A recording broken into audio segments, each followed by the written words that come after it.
Selamat malam saudara-saudara yang terkasih di dalam Tuhan Yesus Kristus. Salam sejahtera untuk kita semua.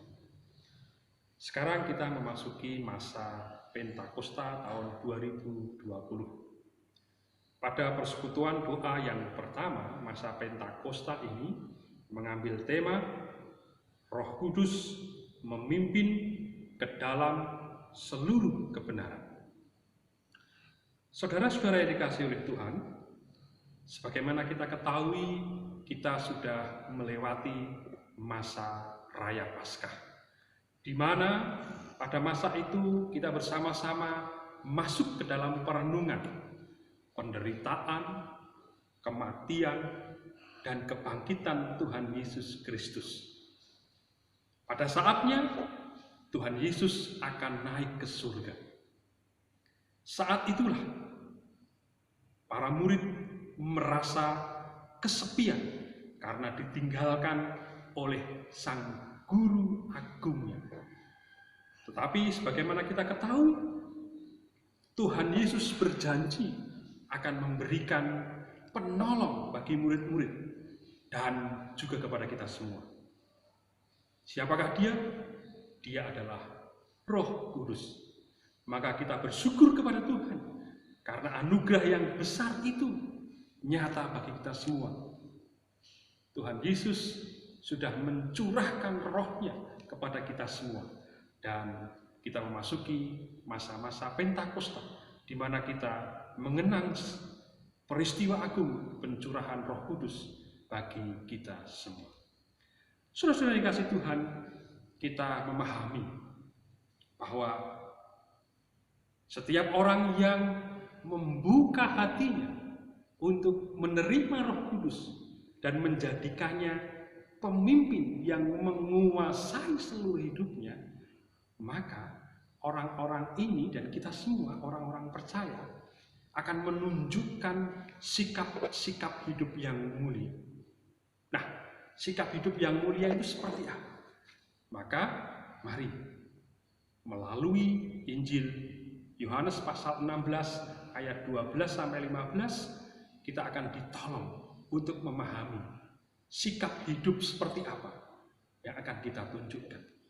Izinkan saya membacakannya ayat 13 dan 14.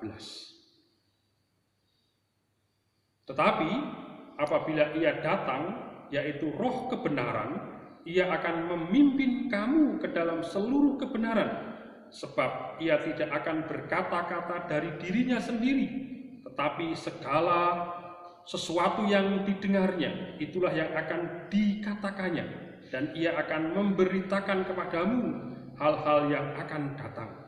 Ia akan memuliakan aku, sebab ia akan memberitakan kepadamu apa yang diterimanya daripada.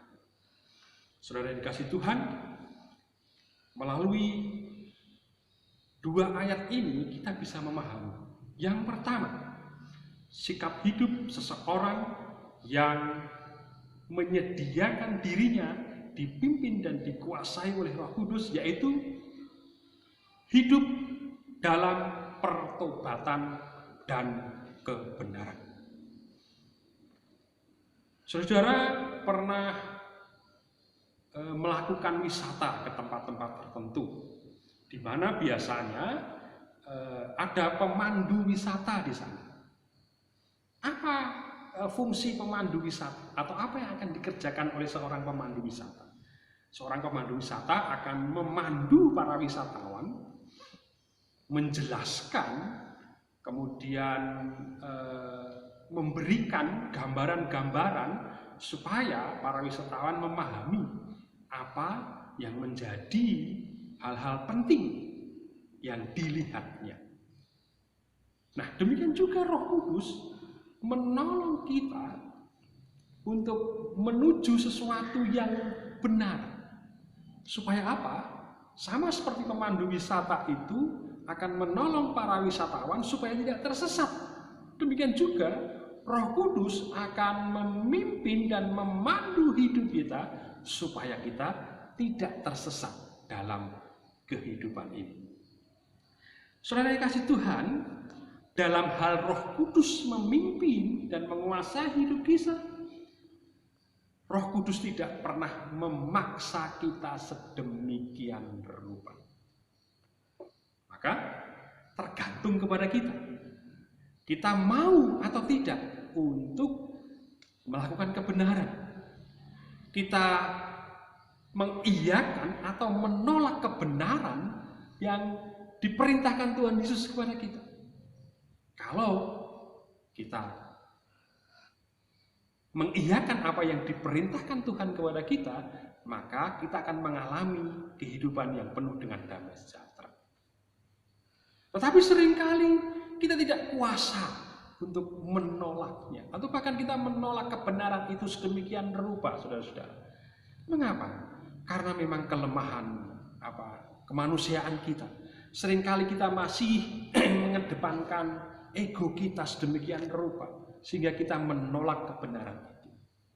Maka Roh Kudus dengan kesabarannya akan menuntun kita untuk bertobat akan kesalahan kita itu.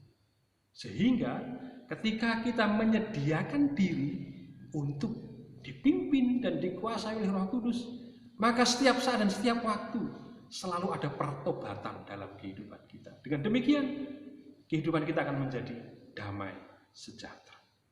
Saudara dikasih Tuhan, sikap yang kedua, di mana saatnya Roh Kudus memimpin dan menguasai hidup kita adalah hidup dengan percaya kepada firman Tuhan dan berpegang pada firman-Nya. Saudara-saudara dikasih Tuhan, seringkali kita mengalami kejenuhan dalam kehidupan kita, termasuk kebosanan, dan hal-hal itu melanda kehidupan kita sedemikian rupa, termasuk kita jenuh dalam membaca firman Tuhan. Pada saat-saat seperti itu, setiap firman Tuhan yang kita baca lalu begitu saja, tidak ada makna yang kita terima. Tetapi mari saudara-saudara dikasih Tuhan, bahwa Roh Kudus yang memimpin hidup kita dan menguasai hidup kita akan membawa kita untuk percaya kepada firman Tuhan. Firman Tuhan itu ya dan amin. Maka Roh Kudus akan menolong kita di saat kita membaca firman Tuhan dan menemukannya begitu sulit, begitu sukar untuk memahaminya, maka yakinlah dan percayalah, Roh Kudus akan menolong kita untuk memahaminya sedemikian rupa. Termasuk hal-hal yang mungkin menjadi rahasia, termasuk masa-masa yang akan datang. Bahkan tadi disampaikan dalam firman Tuhan ini, kedatangan Kristus pun menjadi sesuatu yang rahasia. Tapi jika kita yakin dan percaya bahwa Roh Kudus akan menolong kita sedemikian rupa, maka mari saudara-saudara kita terus berpegang kepada kebenaran firman Tuhan. Karena kita tidak melakukannya secara sendirian, Roh Kudus akan terus setia menolong kita untuk memahaminya, sehingga kebenaran itu akan kita dapatkan dan kita melakukannya dengan penuh sukacita. Nah, sikap hidup yang ketiga, di mana setiap orang yang menerima Roh Kudus sebagai pemimpin dan menguasai hidupnya adalah memuliakan Yesus. Saudara-saudara yang kasih Tuhan, kalau ada seseorang yang bertanya kepada saudara, apa tujuan hidupmu? Seringkali kita mengatakan, ya aku ingin bermanfaat bagi orang lain. Oh, itu luar biasa. Tetapi apakah cukup tujuan hidup semacam itu? Tujuan hidup sesungguhnya adalah memuliakan Tuhan Yesus dalam hidup kita. Dengan cara seperti apa kita memuliakan Tuhan Yesus? Bersama-sama dengan Roh Kudus, maka kita diberikan kesempatan untuk terus memuliakan Dia dalam kehidupan kita. Melalui kasih yang sudah kita pelajari, melalui kehidupan nyata ini, Tuhan memberikan kesempatan kita untuk memuliakan Tuhan. Termasuk ketika mungkin orang bertanya, apa tujuanmu melayani Tuhan di gereja ini? Seringkali kita hanya menjawab, wah itu perintah Tuhan. Betul, tetapi tidak cukup. Karena sesungguhnya motivasi yang paling baik ketika kita melayani Tuhan adalah karena kita ingin memuliakan Tuhan Yesus.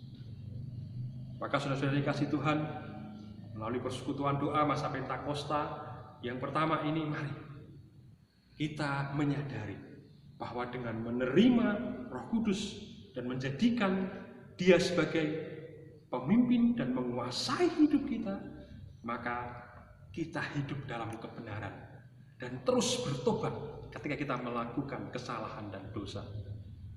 Dan seterusnya kita berpegang kepada kebenaran firman Tuhan yang akan menolong kita untuk terus memuliakan Tuhan dalam kehidupan kita. Tuhan memberkati. Amin.